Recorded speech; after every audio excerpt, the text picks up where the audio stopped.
Está aí à porta o clássico da Taça de Portugal, um dos temas dominantes do programa de hoje.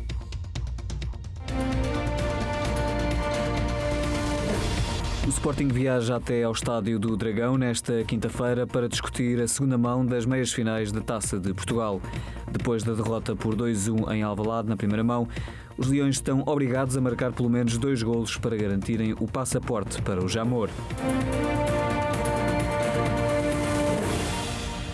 No derby de Alvalade, o Sporting teve mais iniciativa, mas faltou eficácia para dar corpo à superioridade diante do Benfica. As Águias aproveitaram os erros leoninos para marcar e garantiram os 3 pontos na partida da 30ª jornada da Liga Portuguesa.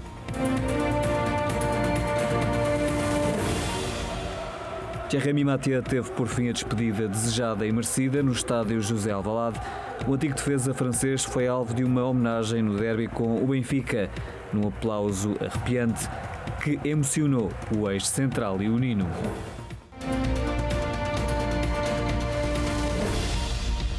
São os temas fortes do Raio X Sporting desta segunda-feira, que volta a contar com Miguel Braga, Manuel Fernandes, Pedro Azevedo e João Olivença. Boa noite aos 4. Uma vez mais, obrigado por estarem connosco aqui à segunda-feira na Sporting TV. Miguel, com o que é que os sportinguistas podem contar para o clássico de quinta-feira? Boa noite, André. Eu diria que uma equipa com muita atitude, com muita garra e com o objetivo da passagem à final da Taça de Portugal. Manuel, espera ver um clássico diferente do último clássico a que assistimos no Estádio do Dragão.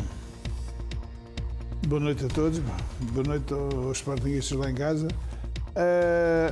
Eu espero diferente, principalmente a partir de determinada altura do jogo, porque se for para ver aquela primeira parte maravilhosa que o Sporting fez até os 2-0, é isso que eu espero novamente.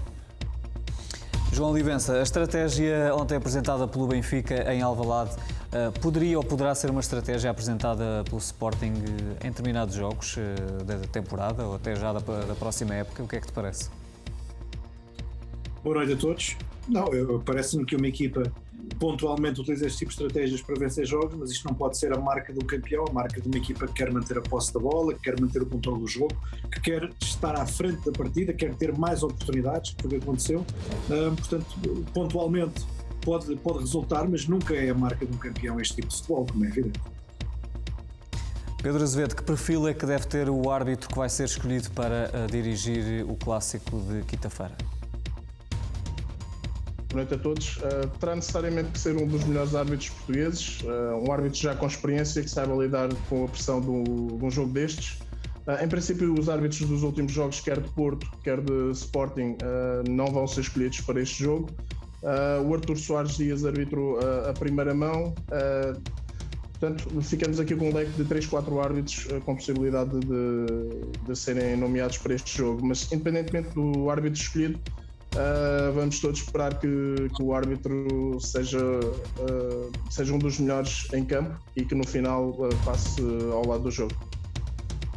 Uma decisão que deverá ser conhecida em breve pelo Conselho de Arbitragem. Olhamos agora para as imagens e para a informação do treino desta segunda-feira. Zoair Fedal voltou a ser o único ausente da sessão. A operação Taça já começou na Academia Cristiano Ronaldo. No treino desta segunda-feira, os titulares do derby fizeram recuperação, ao passo que os restantes jogadores trabalharam no relevado às ordens de Ruben Amorim. O defesa central Zoair Fedal continua a fazer tratamento e foi a única ausência nos trabalhos na Academia.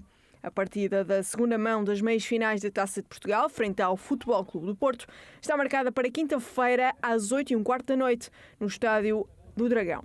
O plantel leonino volta a treinar esta terça-feira de manhã, pelas 10h30, à porta fechada. E Miguel, pergunto-te com que espírito é que o Sporting vai então ao Dragão, sabendo que tem aqui uma desvantagem que precisa de reverter? Eu acho que essa resposta começou a ser dada ontem, não só pelo treinador, mas por vários jogadores nas redes sociais.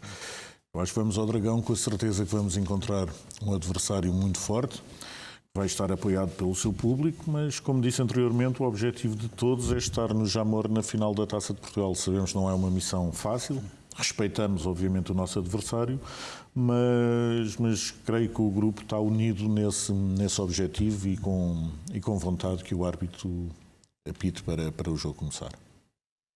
Manuel, também lhe faço a mesma pergunta. Qual é que lhe parece que tem que ser o espírito para encarar este jogo de quinta-feira? Tem que ser um espírito um bocadinho diferente do último jogo com o Benfica. O jogo também, o grau de dificuldade é mais elevado. O Porto, neste momento, é o primeiro classificado. É uma equipa que em casa é muita corrida, não deixa as equipas pensar. E, portanto, agora, eu lembro-me daquele brilhante jogo que o Sporting fez no Dragão. Até os 2-0, o Sporting fez uma exibição de gala. Depois, quando começou a confusão dali, a confusão daquela, a confusão dali, é que as coisas começaram a... Mas enquanto foi o futebol jogado pelas duas equipas, o Sporting foi melhor e pode acontecer o mesmo neste jogo. E de facto, pegando aqui também nas palavras do Manuel, Miguel, achas que é possível olhar para este jogo sem nos lembrarmos, sem pensar no que aconteceu? No fundo é a memória mais fresca, não é? No último jogo entre as duas equipas no Estádio do Dragão. Eu acho que sim, porque no fundo nós continuamos a aguardar pelos castigos. Sabemos que elementos credenciados pelo Futebol Clube do Porto agrediram os jogadores do Sporting. E também sabemos que passado 2 meses e 1 semana, se não estou em erro, nada se fez, mas também sabemos que a nossa justiça desportiva tem muito que fazer e por isso, no fundo, vamos jogar no Dragão como se nada tivesse acontecido. Não pode ser a coisa de outra maneira.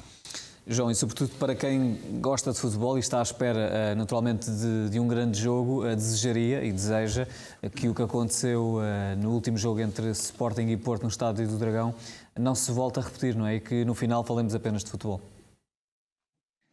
Isso é o mais importante, é isso que enriquece a nossa liga, é isso que enriquece a sponsorização, a valorização do campeonato, dos clubes, dos jogadores, tudo o que seja à margem disto, tudo o que temos observado durante esta época em algumas situações de forma perfeitamente escusada, não vai acrescentar absolutamente nada. Portanto, aquilo que os adeptos querem ver é um bom jogo de futebol, a sua equipa a vencer, 0 casos, 0 confusão, 0 agressões e principalmente bom futebol com boas oportunidades e golos, preferência que o Sporting ganhe, na minha perspectiva, mas com certeza na maioria dos adeptos que seja um bom jogo de futebol. Aquelas imagens que vimos no passado e aqueles acontecimentos que temos visto envergonham e colocam a nossa liga, não na 5ª melhor liga da Europa, mas em uma das piores ligas da Europa do ponto de vista do comportamento. Vamos ter um jogo diferente nesta segunda mão comparativamente com o jogo da primeira mão em Alvalade?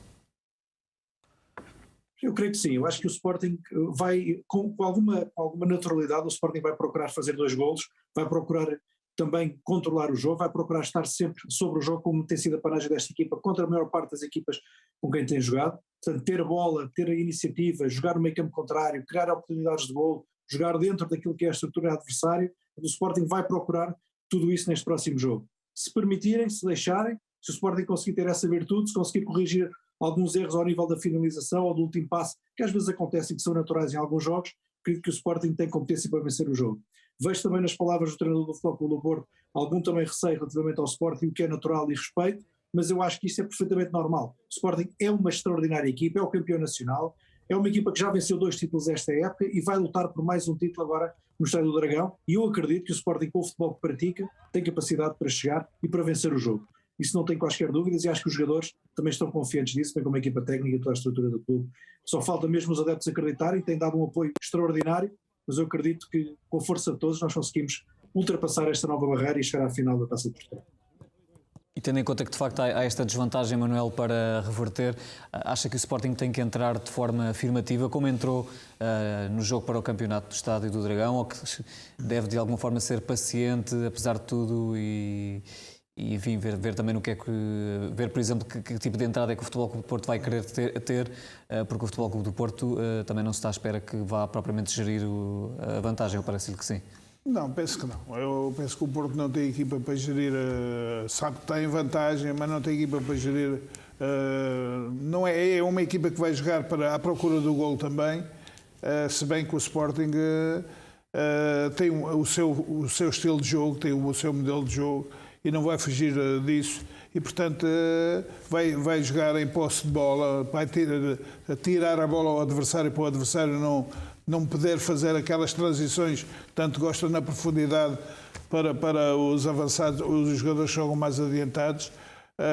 Vamos ter, de certeza, um Porto agressivo, jogar a Porto, como eles dizem, agressivo, a não deixar os jogadores pensar.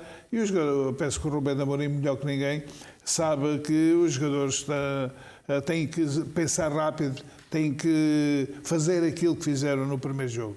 Jogadas maravilhosas, aquele segundo gol em que o Sporting teve 30 segundos a circular a bola e acabou dentro da baliza do Porto, aquilo foi um hino ao futebol. Pois espero que haja, acima de tudo, que haja uma arbitragem capaz à altura das duas grandes equipas. O regresso de Mateus Reis, Miguel, é importante para o Sporting, é um reforço no fundo, ele não pôde participar no derby. Mas todos os jogadores, quando estão disponíveis, são importantes, mas também acho que a filosofia do clube e da equipa técnica tem sido que os importantes são aqueles que estão também. E por isso, bem-vindo Mateus, acho que temos elogiado aqui as exibições e o crescimento do Mateus Reis e, obviamente, é sempre mais um para ajudar e eu acho que isso é que é o importante. O Futebol Clube do Porto vem moralizado, obviamente, porque viu aqui reforçada a liderança no campeonato. Venceu o goleou o Portimonense por 7-0, mas este jogo ficou envolto em polémica pelas poupanças, as muitas alterações no 11-7 da equipa de Paulo Sérgio. Paulo Sérgio, que no fim justificou-se, foi muito questionado em conferência de imprensa pelos jornalistas, o porquê de ter feito tantas alterações, sendo que o Portimonense está a lutar pela manutenção e esse objetivo ainda está longe de estar assegurado. E o técnico do Portimonense disse que não estavam reunidas as condições mínimas para que a equipa fosse mais competitiva e lembrou outras equipas que foram ao Estádio do Dragão e sofreram 4 ou 5 golos com o plantel todo disponível e com as opções principais, digamos assim, a irem a jogo. Consegues entender estas justificações de Paulo Sérgio e já agora este elevado número de poupanças, de alterações, 7 num jogo tão importante como foi este para o Portimonense, e vão ser todos até a final para se manter na Primeira Liga? Existiu um outro jogo que também acabou por 7-0, curiosamente, que foi apelidado como o jogo da vergonha, um jogo entre a Bessade e o Benfica, que indignou toda a gente, como nós sabemos, mas a verdade é que ninguém o quis repetir. E agora até se apurou pela Federação Portuguesa de Futebol que a Bessade quis adiar o jogo. Mas é daqueles mistérios do futebol português, todos quiseram adiar, mas ninguém o quis repetir e o jogo ficou, na verdade, que nós vimos nos 7-0 do Benfica. Agora um novo 7-0 e eu diria que curioso neste caso é exatamente haver a certeza que uma equipa foi ao Estádio do Dragão para não competir. Ou seja, isso mesmo, como tu disseste, foi admitido pelo treinador do Portimonense. Acredito que as nossas entidades, as entidades responsáveis pelo futebol português, vão estar atentas e vão dizer alguma coisa sobre este caso, mas também gostava de saber se na penúltima jornada, se o Portimonense já tiver conseguido os seus objetivos, por exemplo, se também vão abdicar de competir contra o Sporting ou se por acaso lhes faltar 3 pontos, se vão descansar também nesse fim de semana e abdicar de competir para terem a equipa fresquinha para a última jornada. Falavas aí da investigação que ainda pode ser feita, porque isto do ponto de vista regulamentar pode haver aqui espaço para se perceber exatamente o que é que aconteceu. Ou então não é? Começamos a ter uma gestão assim de vou jogar contra o Sporting, eles estão a jogar muito bem, vamos com os júniores. Vamos jogar contra o Benfica, eles são fortíssimos, vamos com os juvenis. Se calhar vamos passar a ter um tipo de gestão diferente de todos os clubes em que abdicam pura e simplesmente competir com os grandes. Não sei. Manuel, em termos de verdade desportiva, uma vez mais da imagem que o futebol português e que a Liga Portuguesa também passa para o estrangeiro, o que é que que sinal é este dado por uma equipa que está a lutar para não descer e que resolve num jogo fazer 7 alterações, a tirar, por exemplo, o habitual titular na baliza, Samuel Portugal, já para não falar em todos os outros jogadores que não foram ao jogo no Dragão?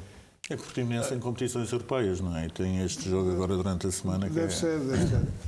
Eu acho que se o do Benfica, se aquele jogo do Estado Nacional foi vergonhoso, foi fugir à verdade desportiva, este também não foge à regra. É, de facto, um atentado à verdade desportiva. E é um atentado à verdade desportiva, venham com as desculpas que quiserem, que nenhuma equipa faz isto. põe não sei quantos jogadores do sub-23. Já alguma vez tinha visto algo do género? Nada, nunca vi, nunca. Uma coisa é descansar um jogador por causa de um amarelo, que o jogador é importante para o jogo seguinte. Outra coisa é uma equipa que não é. E, portanto, eu acho que, a não ser que jogou muitos miúdos do sub-23, a não ser que seja para o Porto ver, para ir buscar mais um jogador ao Portimonense. Já foi buscar 4. Já foi buscar o Paulinho, o Everton, o Nakajima e outro ainda, agora estou-me a esquecer o nome, e o Manafá. E só o Manafá é que fez alguns joguinhos para o Porto. E, portanto, se calhar vão buscar um dos sub-23 para o ano. Portanto, isto é ridículo. É o futebol que temos, é o país que vivemos e quem comanda no futebol deveria tomar conta. Acha que este jogo ouvi pessoas responsáveis na televisão a dizer que o Porto não tem culpa nenhuma. Pois o Porto não tem culpa, mas o Portimonense é que tem, naturalmente, não é? Mas se fosse com o Sporting, aposto que nas mesmas circunstâncias com o Sporting ou com o Benfica, a direção do Portimonense não fazia isto. E o treinador, que é um miúdo que foi meu jogador, a mim, de facto, também me desiludiu muito. Parece-lhe que há aqui matéria para ser investigada neste jogo? Há tanta matéria para ser investigada e nunca se investiga nada. Eu penso se calhar estão a investigar tudo e é por isso que demora tanto tempo. Pois, se calhar está tudo ao mesmo tempo, é isso, se calhar. Também houve uma investigação esse jogo de que falava entre a Belenenses Estado e o Benfica. Houve quê? Também houve uma investigação. Pois houve, onde é que ela está? Qual é a chegou-se a essa conclusão, não é? Que afinal queriam adiar o jogo, mas... Enfim, que alguém, é sempre esse alguém, os outros não quiseram que o jogo se concretizasse. Mas é estranho, não é? Quando todos os envolvidos achavam que aquele jogo era uma vergonha e até se soube, como disse, que a Bessada até quis adiar o jogo. Mas no tal não foi possível, estranhíssimo. E o mais curioso é que o guarda-redes é o quarto. Portanto, não jogou o principal. A quarta opção. Não jogou o principal, depois havia outro e ainda há outro e depois este é que é o quarto. Portanto, isto é uma coisa ridícula que eu acho que não tenho isto não merece de ser comentado. Isto nem merece comentários. Cada um que pense aquilo que quiser. E eu penso que sou um homem do futebol, sou um homem que adorei ser jogador de futebol, adorei viver a minha vida toda no futebol, mas nunca vi situações destas e é sempre com os mesmos. João, se o Manuel Fernandes não viu, imagino que também nunca tenhas visto algo do género no futebol português. Pergunto também qual é que é a imagem que isto passa uma vez mais do futebol português. Isto acontece numa jornada essencial na luta pelo título, numa jornada em que existiu um derby, um jogo importante do Futebol Clube do Porto com o Portimonense e, portanto, também para o Portimonense que está a lutar para não descer de divisão e que resolve neste jogo fazer 7 alterações no 11. Sim, e a minha palavra vai de encontro àquilo que é o treinador de futebol, aquilo que é a gestão dentro de uma equipa de futebol. Na minha ótica, como o Manuel disse bem, um ou outro jogador, uma questão de gestão do plantel, tudo bem.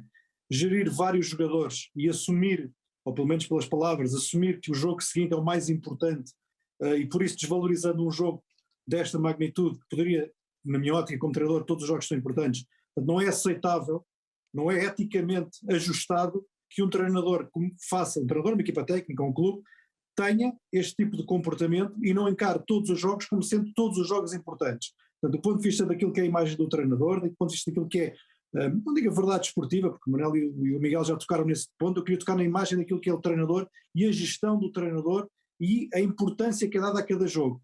E vi muita gente na televisão, ligado ao desporto, quem não está ligado ao desporto eu até aceito, mas ligado ao desporto dizer que foi uma gestão inteligente. Mas eu sou completamente contra este tipo de gestões e eu acho que falhou aqui uma grande parte de ética naquilo que é a ética desportiva diz respeito ao nosso campeonato. Mais uma vez, ultrapassou-se aquilo que são os valores fundamentais e aquilo que podemos ensinar aos jovens e não à sociedade em si, porque o mais importante é vencer. E o mais importante nem sempre é vencer, neste caso. E ficou aqui mais uma mancha neste nosso campeonato, nesta última jornada. E já agora, para terminar, o que é que tu achas que o treinador Paulo Sérgio quis dizer quando disse que não estavam reunidas as condições mínimas para que o Portimonense fosse competitivo? O que é que ele quis dizer com isto? Foi obrigado, se calhar, a pôr. Eu não faço ideia, porque eu não estou dentro daquilo. A direção é soberana, se calhar disse ao treinador, pá, nós temos que fazer descansar estes jogadores, possivelmente. Ou então o treinador não tem estatuto para tomar... Eu não acredito que o treinador não quisesse chegar com a melhor equipa. Eu não acredito. Pessoalmente não acredito. Agora, vamos ver. Eu não acredito. Todos os treinadores gostam de jogar coisas boas. É que aquilo foi um enxovalho. Mas a mim o que me deu ainda mais... O que me desgostou ainda mais, a forma vibrante como o Porto festejava o 7º golo, o 6º golo. Uma coisa doida. Mas aquilo é para quê? Para mandar areia para os olhos de quê? De meus? Meus não é, porque eu tenho muitos anos de futebol também. João, como é que interpretas as palavras de Paulo Sérgio?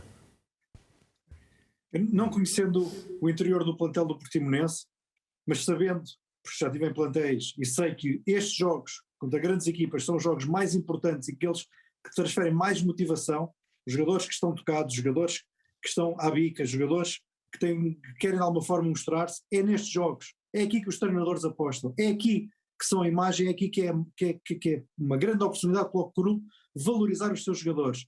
E como eu disse, não só por isto da questão ética, por aquilo que o Manuel falou, mas também por aquilo que são, na minha ótica, a valorização do clube e do nosso campeonato. Chegar ao final do jogo e não haver uma explicação, para mim plausível, para que tenha sido feita uma votação desta forma, não me parece minimamente ajustado. E lá está, não sei o que se passa, posso estar a ser injusto, mas do ponto de vista ético, do ponto de vista deontológico do treinador, creio que é mais uma mancha no nosso campeonato. E isso é aquilo que mais me magoa na classe dos treinadores, como é evidente, equipa técnica e não só. Normalmente quem manda nas equipas são os treinadores. Quem manda nos jogadores que têm que jogar são os treinadores. Portanto, alguém foi responsável. Se não foi o treinador é que é o responsável. Comigo foi sempre assim. Eu é que fui sempre o responsável pelas minhas equipas. E, portanto, se fosse comigo, se me obrigassem a fazer isto, eu dizia, boa noite, meus senhores, vou-me embora. É tão simples como isto. Provavelmente ninguém ficou bem nesta fotografia e é mais uma polémica a juntar muitas outras no futebol português na temporada de 2021-2022. O Benfica levou a melhor sobre o Sporting no derby de Alvalade, mas o Leão tem uma vantagem de 6 pontos sobre os encarnados no segundo lugar da Liga Portuguesa. Daqui a pouco a análise ao jogo entre Leões e Águias da 30ª jornada do campeonato.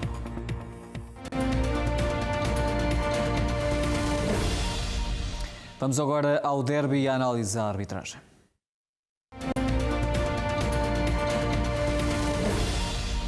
Pedro Azevedo, começamos por um lance aos 13 minutos com Pablo Sarabia, após uma disputa de bola com o Vertonghen.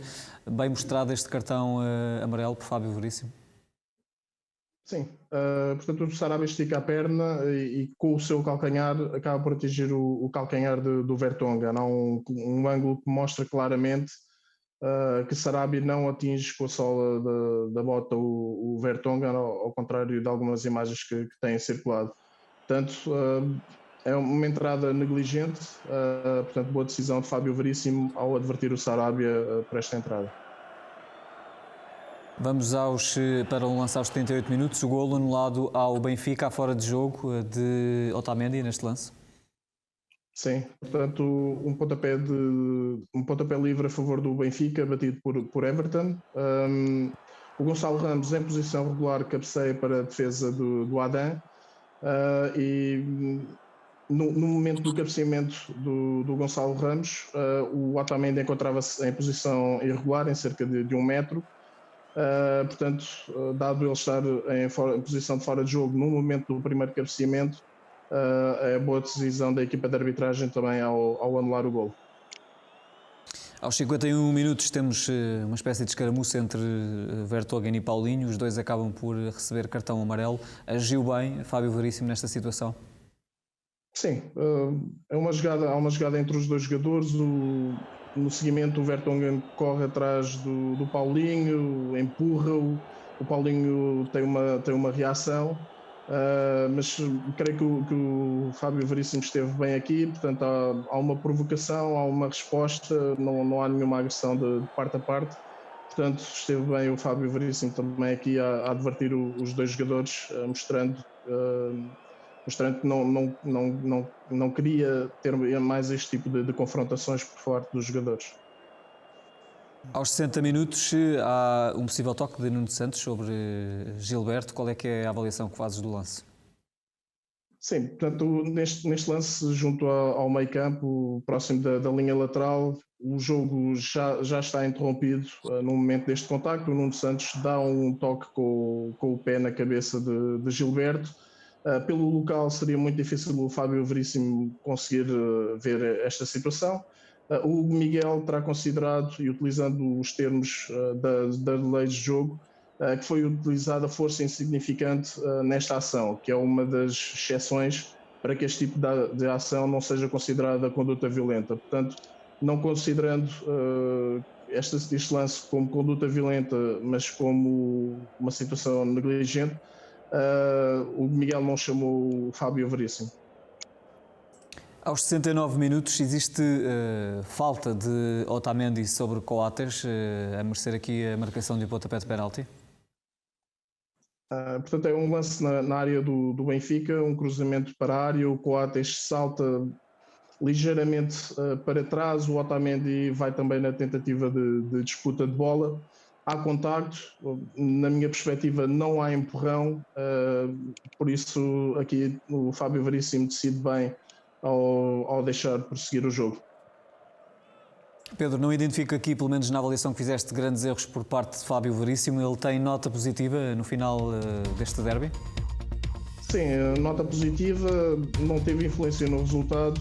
Na minha opinião, deveria ter marcado mais a sua presença, ter sido mais proativo, principalmente na gestão da questão da demora na reposição da bola em jogo, em pontapés de baliza, por parte de Vlaco Dimos, mais uma outra situação por parte dos jogadores do Benfica na reposição, na marcação de pontapés livres. Ainda assim, como disse, não foi uma arbitragem que tivesse influenciado o resultado. Nota positiva, nota 3 para Fábio Veríssimo. Muito obrigado, Pedro, uma vez mais pela tua avaliação à arbitragem, neste caso de Fábio Veríssimo. A verdade é que, como vimos aqui, Miguel, apesar desta nota positiva, a avaliação positiva que o Pedro faz, o Benfica voltou a tecer muitas críticas, neste caso visando a arbitragem de Fábio Veríssimo. A comunicação do Benfica voltou a tecer essas críticas, fazendo um balanço geral deste campeonato. O diretor de futebol, também depois do derby, veio tecer mais críticas e a pedir uma reflexão em relação ao estado da arbitragem, em relação à arbitragem deste derby. Críticas também para Nuno Santos, uma vez mais, no final deste novo confronto entre Sporting e Benfica. Como é que tu viste todas estas críticas, uma vez mais, por parte do Benfica, num derby em que, não só pela avaliação do Pedro, mas também pela avaliação genérica dos especialistas de arbitragem, pareceu que não houve assim grandes casos polémicos, grandes casos de arbitragem? Eu acho que o Benfica está com uma ligeira obsessão com o Nuno Santos. Mas o Nuno Santos não tem culpa que o Benfica tenha feito o maior investimento que há história no futebol português em 2 épocas e que tenha tido, ou que não tenha tido os resultados que teve. O Nuno Santos também não tem culpa que o Benfica nos últimos 2 anos não tenha ganho qualquer título. E espero que o Nuno Santos também não tenha culpa que o Benfica nesses 2 anos tenha ficado em 3º lugar. Eu acho que a culpa pode ser de muita gente, não é seguramente do Nuno Santos.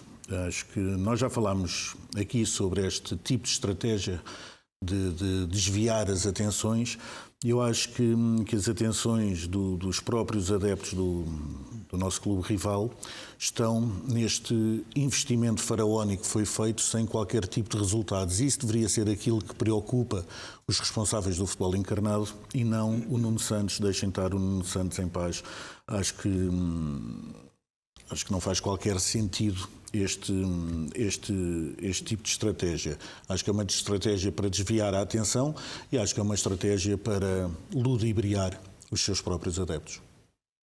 Achas que, no fundo, este resultado de alguma forma iludiu o Benfica e a comunicação do Benfica, esquecendo-se precisamente desses resultados ou da falta de resultados, tendo em conta o elevado investimento e o investimento histórico na história do futebol português?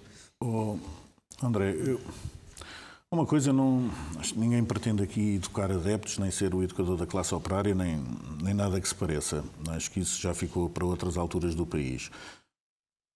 Eu falo por mim, é a minha opinião, e vale o que vale, mas eu confesso que gosto mais de ver os nossos adeptos a puxar pela nossa equipa do que propriamente estarem com boquinhas ou insultos ou qualquer coisa do género.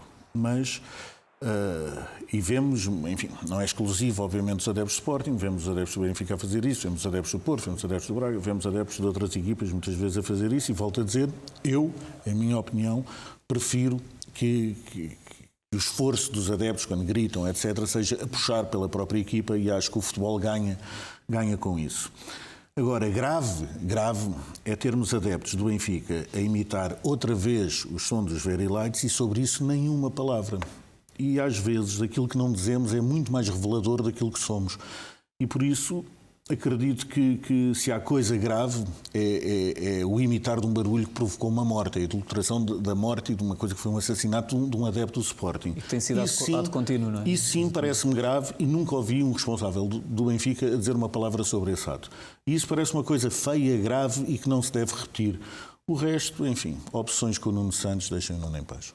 E tendo em conta que o Benfica teve aqui um ciclo longo com a anterior direção, com o anterior presidente e que agora tem um novo presidente e que tem uma nova direção, parece que de facto era importante que os novos responsáveis do Benfica se desmarcassem deste tipo de comportamento dos seus adeptos.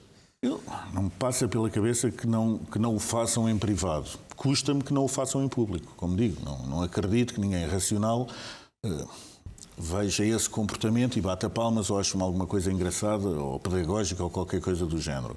Agora, custa-me, com esta ânsia que têm de falar e de falar sobre os nossos jogadores, que depois não percebam certos outros acontecimentos que se passaram à frente de todos e desses ninguém falou. E acho muito mais grave, como digo, essa imitação do som do Very Light. Acho uma coisa, enfim, estou a tentar não adjetivar para não me saírem palavras fortes demais. São comportamentos, Manuel, que se têm vindo a repetir, não é? Ao longo dos últimos anos. Já se sabe que a anterior direção do Benfica nunca se demarcou deste tipo de comportamentos. Neste momento, com o novo presidente, concorda aqui com a visão do Miguel, quando ele diz que de facto houve situações bem mais graves a que se calhar o Benfica deveria ter estado atento, como a reprodução do som do Very Light. Toda a gente sabe o que é que isso significa e que se tem vindo a repetir quer em estádios, quer em pavilhões das modalidades. O Rui Costa é o presidente do Benfica e sabe muito bem o que aconteceu nesse caso. E se de facto há esse som permanentemente nos jogos do Sporting Benfica, naturalmente o Benfica tem que tomar uma posição, porque há o respeito, pelo menos, já que pode não haver respeito pelo Sporting, que haja para os familiares da pessoa que faleceu. E isso é triste. E eu penso que o Benfica, como o Miguel disse muito bem, tinha que tomar uma posição pública em relação a isto e dizer aos adeptos que não voltem a fazer cometer tal situação. Em relação a estas críticas do Benfica à arbitragem, parece que há razões que fundamentam estas críticas? Como é que a arbitragem de Fábio Veríssimo? O árbitro não esteve mal. Não esteve mal. Agora, quem esteve mal, de facto, mas ganhou o jogo. Mas ganhou. André, eu tive o prazer, porque é sempre um jogo que um jogador gosta de jogar, gosta de discutir o jogo, eu joguei em 12 anos do Sporting 24 derbys, o que equivale a dizer que não falhei nenhum. 12 na Luz e 12 em Alvalade. E eu nunca vi uma equipa. O Benfica ganhou, até posso dizer que ganhou, porque ganhou, até mereceu ganhar, porque da forma que jogaram. Agora, a forma que jogaram é que é ridícula. Isto não está. Eu nunca vi, em 24 derbys que fiz, uma equipa jogar como o Benfica jogou. O Benfica jogou a mandar bolas para a frente e novos jogadores a defender. Ficava só o Darwin na frente. Isto não é uma equipa com a classe do Benfica, com o valor do Benfica. Dar esta imagem negativa, isto foi visto não só para Portugal, foi visto para o mundo inteiro. Pronto, acabou que o primeiro gol é um chute para a frente. E o segundo já é quando o Sporting está à procura do empate, mas o Sporting, só como o Rubén Amorim diz muito bem, só faltou ao Sporting que foi criatividade, faltou arte que normalmente os nossos jogadores têm e não conseguiram. Agora, uma equipa que joga com quatro defesas, e quando não tinham a bola ficavam com 6 defesas, porque o Everton e o Diogo Gonçalves ficavam a laterais direitos e os laterais ficavam encostados aos centrais. Eu acho que a arte faltou. Se não falta a arte ao Sporting, o Benfica podia ser enxovalhado ali em Alvalade. Mas o Benfica jogou sempre e ainda por cima tinha 2 jogadores à frente. Portanto, era muito difícil arranjar espaços. O Sporting podia ter marcado em 2 ou 3 vezes na primeira parte, não marcou e eles foram aguentando. Aliás, como fizeram já nos outros jogos anteriores em que também surtiu efeito. No Liverpool e no Ajax. E, portanto, mas o Sporting Benfica, em termos de espetáculo, eu acho que este foi o mais degradante de todos. Mas de arbitragem, não lhe parece que o Benfica não vi tem assim, razão nestas queixas? Aquilo que eu sinto de um árbitro é quando ele está à espera de um lance para decidir. E isso eu andei lá dentro, eu sei como é que se faz. Mas não vi isso no Fábio Veríssimo, não vi. Noutros, já às vezes vejo. Está ali, assim que há um lance duvidoso, vai logo com aquela agressividade para marcar a falta. Mas não vi isso no Fábio Veríssimo, sinceramente não vi. João, como é que avalia a arbitragem de Fábio Veríssimo? Estas críticas do Benfica têm razão de ser ou não vês qualquer fundamento? Eu acho que são, na minha ótica, eu acho que são cortinas de fumo para, de alguma forma, querer justificar o terceiro lugar, que por acaso ainda não está definido, como é evidente, mas caso a equipa fique em terceiro lugar e tenha de ir à pré-eliminatória da Champions, parece-me, mais uma vez, umas cortinas de fumo para justificar aquilo que o Miguel falou, investimento avultado, aquilo que o Manuel falou, uma estratégia de jogo que não é condizente a uma equipa que luta por títulos, portanto, de alguma forma querer transmitir aos adeptos uma ideia que, na minha ótica, não é de um clube grande e esperava, porque o Rui foi jogador, porque o Rui Costa foi jogador, porque foi um símbolo da seleção nacional, símbolo do clube, esperava que houvesse aqui um bocadinho de um comportamento diferente por parte do clube neste sentido, porque é alguém que pisou os relevados e sabe muito bem como é que se pode, de alguma forma, melhorar o futebol e fazer com que o futebol seja igual à Espanha, Inglaterra, Itália, por exemplo, onde este tipo de situações pontualmente são faladas, mas não são faladas em praça pública diariamente, nem muito menos jogadores vão para a imprensa ou para as redes sociais fazer comentários também lançando cortinas de fumo quando uma outra equipa vence o jogo. Portanto, esperava um comportamento diferente, assumo claramente, mas espero que na próxima época isso seja corrigido e que de alguma forma o futebol português tenha um comportamento diferente, os clubes tenham um comportamento diferente. Vamos então ao jogo dentro das 4 linhas. Rubén Amorim falou no jogo com muita transpiração por parte dos jogadores do Sporting, mas admitiu a falta de inspiração por parte dos jogadores leoninos. Nós não tivemos a inspiração que devíamos ter tido, acontece, mas tivemos muito esforço, tentámos de todas as maneiras, mas claramente em todos os pormenores, no último passe, na última decisão, nos cruzamentos, nas bolas paradas, não estávamos inspirados e depois sofremos com isso, com 2 golos, uma transição no início, uma transição no fim, fez-se assim o resultado e nós não conseguimos marcar. E foi assim esta a história do jogo, não é, Miguel? Tivemos uma equipa que de facto surpreendeu, inclusive o treinador do Sporting, pela forma como se apresentou, venceu o Manuel Fernandes considerou que venceu de forma justa, venceu com uma transição no início, como dizia Rubén Amorim, outra transição no final.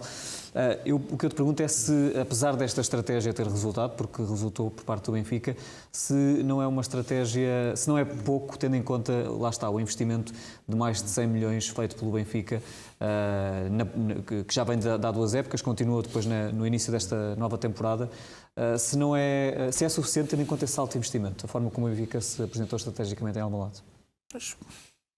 Acho que o Benfica, e é no fundo o que o Manel e o João já disseram, porque o Benfica, no fundo, depois das boas exibições que fez contra o Ajax e contra o Liverpool, adotou a mesma postura connosco, admitindo, de certa forma, a sua inferioridade e respeitando muito o Sporting. O Ruben também já disse a forma como nós acabamos por sofrer o primeiro golo e sofremos o segundo já depois dos 90, numa jogada bastante idêntica, ou seja, as novas transições dos antigos contra-ataque. Agora, Manel tem mais um ou outro ano do que eu, já jogou os tais 24, eu não joguei nenhum, mas já devo ter visto mais de 30 com certeza, ou de 40, não faço ideia, e confesso que também foi a primeira vez que vi o Benfica com esta postura, mas a grande verdade é que marcaram primeiro e aguentaram-se com esta postura muito defensiva, com os jogadores praticamente todos atrás da linha da bola, às vezes quando não estavam todos, a exceção era o Darwin, mas teve a sorte do jogo e o futebol também é assim, parabéns ao vencedor. Acho que aí também temos que ser pragmáticos e dizer que, enfim, quando se ganha, acredito que seja mais fácil justificar a estratégia adotada. Agora foi uma estratégia altamente defensiva, mas também acho que foi uma forma do Sporting, ou melhor, do Benfica, mostrar o seu respeito à equipa do Sporting, admitindo a sua própria inferioridade, como se estivesse a jogar contra um Liverpool ou um Ajax. Mas neste caso a estratégia resultou. Parabéns, mais uma vez. O Sporting é que nunca pensaria que o Benfica se apresentaria em Alvalade desta maneira, desta forma. Eu não sei se... É aquilo que o Manel disse, no fundo. O Manel jogou 24 derbys. Umas vezes ganhou, outras vezes perdeu, outras vezes empatou. Houve resultados mais dilatados de um lado, resultados mais dilatados do outro, mas um Sporting-Benfica, um Benfica-Sporting, é marcado geralmente por uma grande competitividade, mas também um grande equilíbrio de parte a parte. E este jogo, nesse sentido, não pareceu equilibrado, porque vimos uma equipa a defender e muito, e vimos uma equipa a tentar atacar e muito. Acho que os jogadores do Sporting correram, lutaram, transpiraram, mas de facto... Ruben, em mais uma das suas lições de pós-jogo, disse, e muito bem, resumiu muito bem esta ideia, faltou-nos a inspiração, porque o talento está lá, o trabalho está lá, o suor estava lá, faltou-nos a inspiração para dar o passo em frente e, se calhar, enfim, um pouco de sorte, porque relembremos que mesmo no início da segunda parte, essa bola do Sarabia que vai à trave entra, já não, para não falar das hipóteses que tivemos na primeira, mas essa que a bola bate na trave inclusivamente, bastaria esse gol ter entrado e o jogo era com certeza uma história diferente, porque, como digo, eu já vi vários jogos do Sporting e do Benfica e não me lembro de ter visto alguma vez uma equipa ser tão defensiva, independentemente de quem vai à frente, quem vai atrás, etc. Acho que isso são... Mas, como digo, também encaro isso como um sinal de respeito do Nelson Veríssimo relativamente à equipa do Sporting e mais uma vez, quando a outra equipa ganha, e como dissemos aqui, o Pedro já falou da arbitragem, então uma arbitragem sem qualquer tipo de influência no resultado, independentemente da estratégia, se gostamos ser mais defensiva, menos defensiva, a verdade é que o Benfica ganhou, parabéns ao Benfica, a vida continua e nós quinta-feira temos um jogo muito importante para a Taça de Portugal. O Benfica jogou como uma equipa pequena em Alvalade. Jogou como jogam as equipas pequenas em Alvalade. E as equipas pequenas também às vezes ganham em Alvalade. E o Benfica ganhou. A verdade é que com esta derrota as coisas ficam mais complicadas para o Sporting em termos do título. O Sporting despediu-se ontem, como admitiu ontem Rubén Amorim. Sim, matematicamente ainda não, mas teria que acontecer uma hecatombe que ninguém está a ver como. De repente agora o Futebol Clube do Porto perder todos os jogos. Não, Acho muito difícil que tal aconteça, para não dizer impossível, e por isso acho que o Ruben também explicou até a mágoa que sentia ontem na conferência de imprensa. Obviamente não se pode ficar satisfeito quando se percebe que perdemos as hipóteses de lutar pelo primeiro lugar até ao fim. E como é que fica agora a luta pelo segundo lugar, nestes 4 jogos? Se o Benfica conseguir vencer os seus próximos 4 jogos, o Sporting precisa de vencer 2. Temos 6 pontos à frente. Temos que lutar para conquistar pelo menos essas 2 vitórias se o Benfica vencer os 4 jogos. Pelo campeonato que fez, Manuel, o Sporting merece ficar em segundo, vai ficar em segundo lugar. Como é que antevê esta luta até final? Eu acho que os jogadores... Merecia ficar em primeiro. Vamos começar por aí. Já que não é possível... Logicamente. Não, eu acho que o Sporting... Houve 2 jogos que foram marcantes do Sporting, hoje estar a 9 pontos do primeiro classificado. Foram os 2 jogos com o Futebol Clube do Porto, em que o Sporting foi nitidamente superior ao Futebol Clube do Porto em qualquer deles, e por más decisões das arbitragens, porque o Pepe merecia ser expulso em Alvalade, com o soco que era penalti e expulsão. O Taremi empurrou o Coates pelas costas, nitidamente. E nas Antas foi aquele lance que o Taremi é que veio com o pé por cima do Coates, e o Coates é que leva amarelo. Isto é uma coisa, é das coisas mais ridículas com o VAR e com o árbitro. É das coisas mais ridículas que pode acontecer. E o Sporting nesse jogo merecia ganhar. Portanto, mas agora não ganhamos. E... É que a grande verdade, as pessoas falam muito de 9 pontos, 6 pontos à frente, etc. Se nós fizermos apenas a contabilização destes 2 jogos que o Manel está a falar, eram mais 4 pontos para o Sporting, mas são menos 4 pontos para o Porto. E por isso, mesmo com a derrota de ontem, o Porto seria 1 ponto à frente do Sporting. É só porque muitas vezes há esse argumento falacioso de começar 9 pontos também, já estão com uma distância muito grande, etc. Mas temos que perceber e nos lembrar do que é que foram esses 2 jogos que infelizmente marcam este campeonato. E uma equipa, eu andei lá dentro, uma equipa de vez em quando tem um jogo menos conseguido, foi o caso deste com o Benfica. Faltou ali arte, faltou criatividade, faltou imaginação para furar aquela muralha que estava ali, que era tipo muralha da China, estava ali muito forte, e pronto, e não conseguimos. Mas uma das coisas que o Sporting tem feito um trajeto maravilhoso. O Sporting está em segundo lugar. Rubén Amorim pode estar descansado, que os sportinguistas sabem que o Sporting, durante muitos anos, já estava afastado há 15 jornadas atrás, ou mais. Portanto, o Sporting foi até ao fim a lutar pelo título com dignidade. Perdeu agora essa hipótese de ir até ainda mais além. Mas eu acredito que a taça... O Sporting vai tentar tudo para fazer tal. E os jogadores do Sporting normalmente reagem positivamente quando têm um mau resultado. João, rapidamente pergunto, para avançarmos, até para irmos ao raio-x jogo desta semana, também te parece que o Sporting com tranquilidade vai assegurar o segundo lugar? Sim, faltam muito poucos jogos, faltam 4 jogos. Eu acho que o Sporting tem 6 pontos de vantagem, que em caso de igualdade pontual fica sempre na frente, portanto seria necessário que o Sporting perdesse muitos jogos e a equipa do Benfica vencesse todos até ao final. Portanto, não me parece que isso seja possível. Obviamente nada está garantido, mas mantenho a mesma confiança que mantive o ano passado, quando o Sporting estava na frente e foi campeão. Mantenho a mesma confiança sobre a nossa possível vitória também agora no Estádio do Dragão para a Taça de Portugal, e mantenho a confiança na equipa, mediante também estes últimos jogos que faltam para garantir o segundo lugar do campeonato e entrar direto na Champions League, para que mais uma vez também os nossos jovens consigam disputar a Youth League, também é importante nesse sentido. Miguel, e ontem neste derby, o Sporting, os adeptos despediram-se de um dos grandes. Jérémy Mathieu teve por fim a homenagem merecida e a despedida merecida de Alvalade.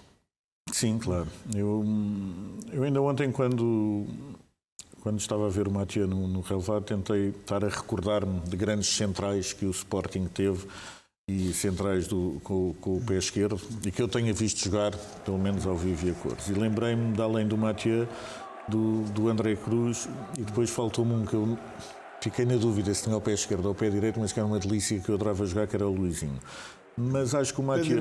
Era pé direito, o Luizinho, não era? Mas acho que o Mathieu foi daqueles jogadores que veio para o Sporting e era já uma figura do futebol internacional e que se manteve com uma postura incrível até o último dia que esteve connosco. Eu lembro-me também da despedida que nós gravámos dele no balneário com a equipa, onde ele pediu para a equipa ser campeã e ter visto que a equipa também fez, não só por ele, obviamente, mas também por ele, conseguiu esse objetivo.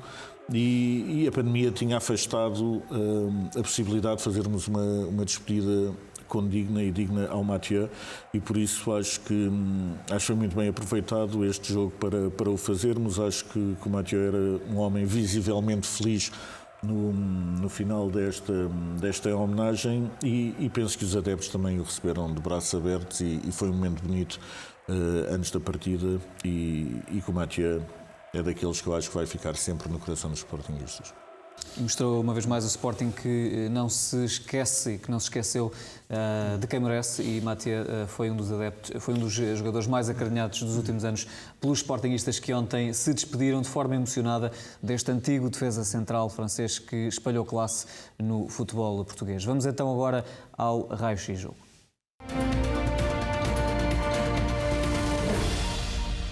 João, e hoje vais falar-nos do Sporting B, que empatou com o Oriental Dragon e continuam os jovens jogadores da formação a mostrar valor nos vários campos do país.